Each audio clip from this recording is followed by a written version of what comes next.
Assalamualaikum warahmatullahi wabarakatuh. Nama saya Rulziat Ulul Albab dengan NIM belakang 161 kelas KPI 4D.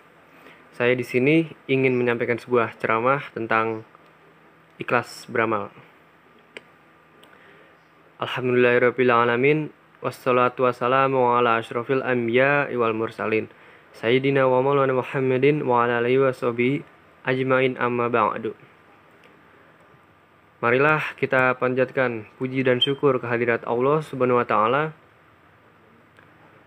yang senantiasa memberikan kekuatan, kenikmatan serta kesehatan kepada kita semua, dan tidak lupa kita junjungkan salawat serta salam kepada Nabi kita Nabi Muhammad SAW. Bismillahirrahmanirrahim.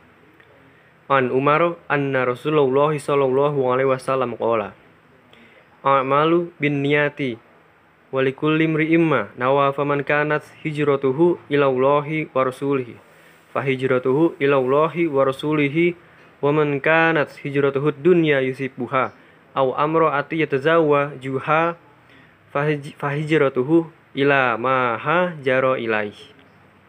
Yang artinya, Umar bin Khattab meriwayatkan bahwa ia pernah mendengar Rasulullah Shallallahu Alaihi Wasallam bersabda, sesungguhnya sah atau tidaknya amal itu bergantung pada niatnya.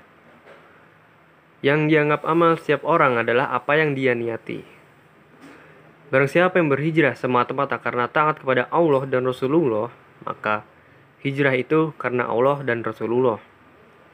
Barang siapa yang hijrah karena keuntungan dunia yang didapat atau perempuan yang akan dikawini, maka hijrahnya terhenti pada apa yang ia niati.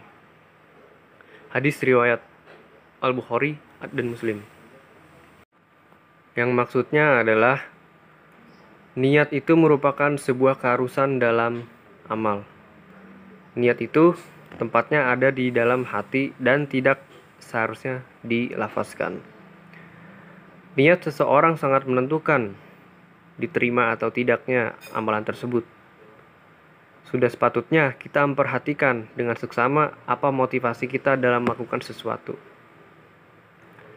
Amal yang sedikit tetapi ikhlas karena Allah lebih baik daripada amal banyak disertai riya dan bukan untuk mencari keridhaan Allah. Yang terbaik adalah amal yang banyak dan ikhlas karena Allah.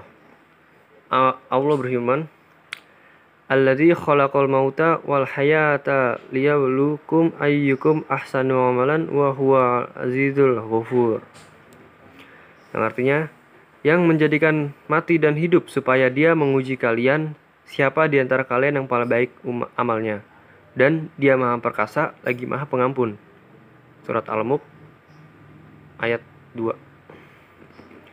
Al-Fudail bin Iyad berkata, yang dimaksud dengan kata yang paling baik amalnya pada ayat di atas tersebut adalah yang paling ikhlas dan yang paling benar. Jika amal itu ikhlas namun tidak benar, maka tidak diterima. Jika amal itu benar tetapi tidak ikhlas, tidak diterima hingga amal itu ikhlas dan benar. Ikhlas adalah jika amal tersebut karena Allah dan benar adalah sesuai dengan sunnah Nabi. Amal soleh harus disertai niat yang baik, akan tetapi niat yang baik tidak dapat mengubah kesyirikan, bid'ah, kemungkaran, dan maksiat menjadi suatu kebajikan. Niat menurut pendapat para ulama memiliki dua pengertian, yaitu satu, untuk membedakan sebagian ibadah dengan ibadah lainnya seperti membedakan sholat zuhur dengan asyar, atau membedakan antara ibadah dan adat kebiasaan, misalnya membedakan antara mandi jinabat dan mandi untuk menyejukkan badan. Yang kedua, untuk membedakan yang menjadi tujuan amal. Apakah tujuan amal tersebut adalah Allah saja yang tidak ada sekutu baginya ataukah selainnya? Hadis yang mulai di atas mencakup seluruh sendi-sendi agama Islam, baik usul atau pokok dan cabang maupun lahir serta batin. Dalam hadis tersebut tersirat dorongan untuk berbuat ikhlas kepada Allah. Seseorang harus berniat secara umum terhadap semua urusannya, yaitu hanya mengharap wajah Allah, mendekatkan diri kepadanya, menginginkan pahala dan takut akan siksaannya. Kemudian, hendaknya dia selalu menyertakan niat itu di setiap ucapan dan perbuatan dan menyempurnakan keikhlasannya. Hendaklah dia tetapkan tujuan utamanya untuk mengharapkan wajah Allah tanpa memperdulikan orang lain. Seandainya dia mendapat pujian dan sanjungan, tidaklah membahayakannya sedikit pun. Bahkan, boleh jadi itu adalah berita gembira yang disegerakan untuk orang mukmin.